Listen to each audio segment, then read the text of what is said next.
Okay na ba? Pwede na. Magandang tanghali sa inyo mga kapatid namin sa Panginoon na ginagamit ni Lord para sa mga pagtulong sa mga kapatid natin sa Panginoon na medyo sabihin na natin hikahos sa buhay. At makita po ninyo ang kanilang napakaliit na tirahan. At sa panahong ito, nakakalungkot masabihin na sila ay kulang sa mga pangangailangan sapagkat wala silang hanap buhay. Salamat sa Panginoon at nakita namin sila upang iabot sa inyong mga kaalaman na kayo ang ginagamit ng Panginoon para sa mga taong tulad nila na kapos sa maraming bagay.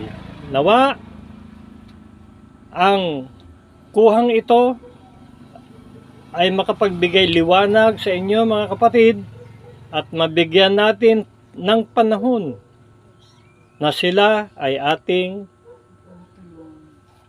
tulungan at anuman ang makakaya na ating itutulong sa kanila ay isa ng malaking bagay para sa Panginoon. Ito'y pagpapautang sa Diyos. Sabi nga, ang pagtulong sa mga mahirap ay pagpapautang sa Diyos. Panginoon, salamat sa iyo na ang mga taong ito, Panginoon, ay mabibigyan na ng iyong pagpapala at gamitin po ninyo ang mga taong ginagamit nyo para sa mga bagay na ito. Mga kapatid, nawa sa inyong nakita, ito po sila. Sila po ay dukhang-dukha at kailangan natin silang tulungan. Kapatid, salamat sa inyo. Mention ko ba name? Una, sa iyo kapatid na Migs, na kayo ginagamit ng Panginoon para sa mga bagay na ito, ang pagtulong sa mga aba.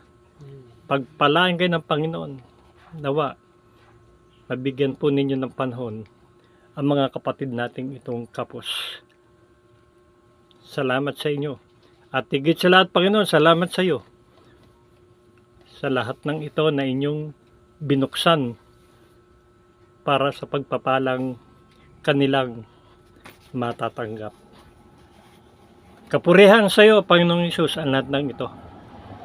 Amen. Sasalita po sila. Kayo po magsalita sa bahay. Sabihin niyo baka gusto niyo ng bahay niyo. Kayo po, Muksen. Salita kayo kung anong kailangan niyo. Bahay Kailangan niyo. mo yung pagpagkakuha yung bahay, paano natin yung bahay Bahay. para hindi pagkakuha hindi matutumba. Magandang umaga ho, at kami ho'y umaasa lang ho kami sa aming pangangailangan na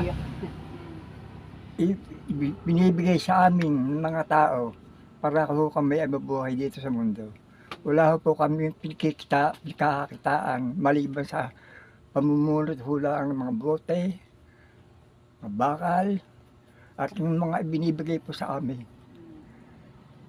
Yan po ang aming kabuhayan. Ako rin. Yun lang. Ay, yung sa amin po, gusto ko po maayos yung bahay namin. Mas paano kasi po pag katulad ng mag-uulanan po, inaangking ko na po, sana matulungan mo kami makabili ng puting material sa namin po bahay. Maraming salamat po. In Jesus' name. Amen. Hindi ako. Salina ako. Ayan po, Brother Migs. Nasa inyo na po, Panginoon. Ang lahat ng mangyayari sa iyo namin tinitiwala. Pagpalain po ninyo sila Brother Migs na ginagamit po ninyo. Pero yung kay Pagtulong sa mga aba. Ako yung Salamat kapatid na Migs, salamat sa inyo. Si Josie. In Jesus' name, Studio. Amen. Amen. Amen.